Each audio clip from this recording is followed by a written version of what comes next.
Students, आज हम chapter number 7 electrochemistry को देखेंगे। और इलेक्ट्रोकेमिस्ट्री में जो चीज़ें हमने सबसे पहले बुनियादी चीज़ें जो स्टडी करनी है उसमें इलेक्ट्रोकेमिस्ट्री की डेफिनेशन है, इलेक्ट्रोकेमिकल सेल्स हैं और ऑक्सीडेशन एंड रिडक्शन का कॉन्सेप्ट है। ऑक्सीडेशन और रिडक्शन इक्वेशंस हैं जिनको हम देखेंगे और इस तरह से चैप्टर के हिसाब से हम जितने की कॉन्सेप्ट्स हैं उनको स्टडी करेंगे, जिनमें से कुछ बुनियादी और बहुत बेसिक नोयत की चीज़ें जो इलेक्ट्रोकेमिस्ट्री के हवाले से हमें आनी चाहिए वो मैं लिख रहा हूँ यहाँ पे। और इसके बाद जो है फिर मज़ीद तफसील भी अगर देखनी पड़ी तो वो भी स्टडी करेंगे एज़ पर रिक्वायरमेंट। तो कुछ बुनियादी चीज़ों में व्हाट इज़ इलेक्ट्रोकेमिस्ट्री। इलेक्ट्रोकेमिस्ट्री में स्टडी किनको किया जाता है, इलेक्ट्रोकेमिकल सेल्स को, वो क्या होते हैं, ऑक्सीडेशन और रिडक्शन का कॉन्सेप्ट क्या है, और फिर कुछ रिडॉक्स रिएक्शंस को देखेंगे।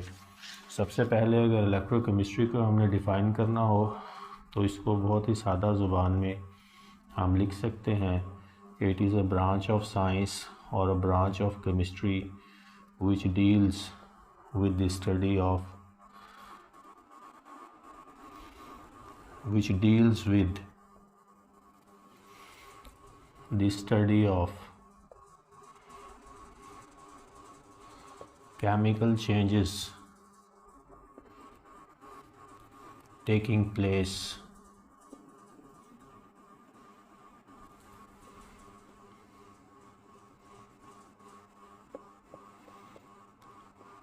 in relation to electric current and vice versa।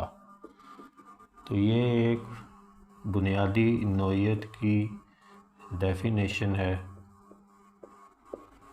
Electric current और इलेक्ट्रिक एनर्जी। दो किस्म की एनर्जीज़ की बात करते हैं हम इलेक्ट्रोकेमिस्ट्री में। एक तो नाम से ज़ाहिर है इलेक्ट्रिक से है, और इलेक्ट्रिक एनर्जी के रिलेशन में जो केमिकल चेंजेस हैं, क्योंकि केमिस्ट्री बेसिकली केमिकल चेंजेस की स्टडी है बुनियादी तौर पर। फिज़िकल चेंजेस और केमिकल चेंजेस की स्टडी है, और जब कंपोजिशन और कॉन्स्टिट्यूएंट सब्सटेंस का चेंज होता है तो वो केमिकल चेंज है। तो किसी भी तरह की कीमियाई तब्दीली जब लाई जाए इलेक्ट्रिक करंट को यूज़ करते हुए, या केमिकल चेंज किसी भी तरह के जो हम प्रोवोक करें इलेक्ट्रिक करंट को यूज़ करके, या केमिकल एनर्जी से इलेक्ट्रिक एनर्जी जनरेट करें, दोनों सूरतें हैं इसकी। तो ये जो इंटर कन्वर्जन ऑफ एनर्जी है वो दो तरह से होती है। इलेक्ट्रिक से केमिकल में इलेक्ट्रिक एनर्जी जो है वो कन्वर्ट होती है केमिकल एनर्जी में, यानी कि इलेक्ट्रिकल एनर्जी जो है वो केमिकल चेंज लाती है।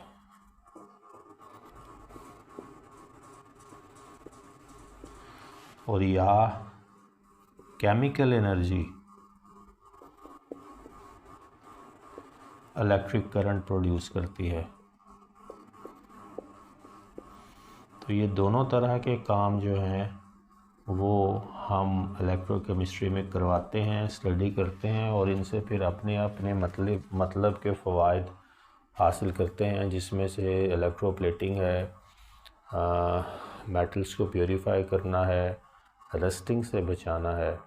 और मेटल्स का नाम मैंने स्पेसिफ़िकली इसलिए लिया है क्योंकि अभी हमने ऑक्सीडेशन और रिडक्शन की बात करनी है, इलेक्ट्रॉन्स के लॉस और गेन की बात करनी है।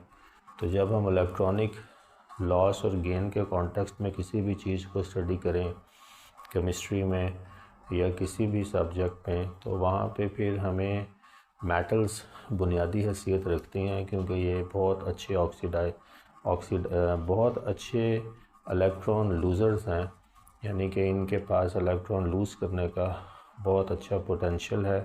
तो ये फिर बहुत अच्छे जो हैं वो रिड्यूसिंग एजेंट्स हैं। बहरहाल इसकी तफसील अभी आगे आनी है। यहाँ इलेक्ट्रोकेमिस्ट्री की सिर्फ डेफिनेशन तक रहें। It is a branch of chemistry विच, ये विद लिख दिया है, ये विच है, which deals with the study of chemical changes taking place in relation to electric current or energy and vice versa। यानी इलेक्ट्रिक एनर्जी पास करवाई जाए किसी भी केमिकल कंपाउंड से तो जो केमिकल चेंज उस मादे में आएगी वो इलेक्ट्रोकेमिस्ट्री में स्टडी होता है, या आप केमिकल एनर्जी इंड्यूस करके उससे इलेक्ट्रिक करंट जनरेट करवा सकते हैं। तो ये दो तरह के सेल्स बनते हैं हमारे पास, एक को कहते हैं इलेक्ट्रोलिटिक सेल और एक को कहते हैं गैल्वानिक सेल। तो ये भी यहाँ पे नाम जो है मैं आपकी आसानी के लिए अभी से लिख देता हूँ। जब आप इलेक्ट्रिक एनर्जी को यूज़ करें केमिकल चेंज इंड्यूस करने के लिए तो जिस तरह का सेल डिज़ाइन होता है अपरेटस उसको इलेक्ट्रोलिटिक सेल कहते हैं। और अगर आप केमिकल एनर्जी को यूज़ करें इलेक्ट्रिक करंट प्रोड्यूस करने के लिए तो जो ख़ास किस्म का सेल है बनाया जाएगा उसका नाम गैल्वानिक सेल है।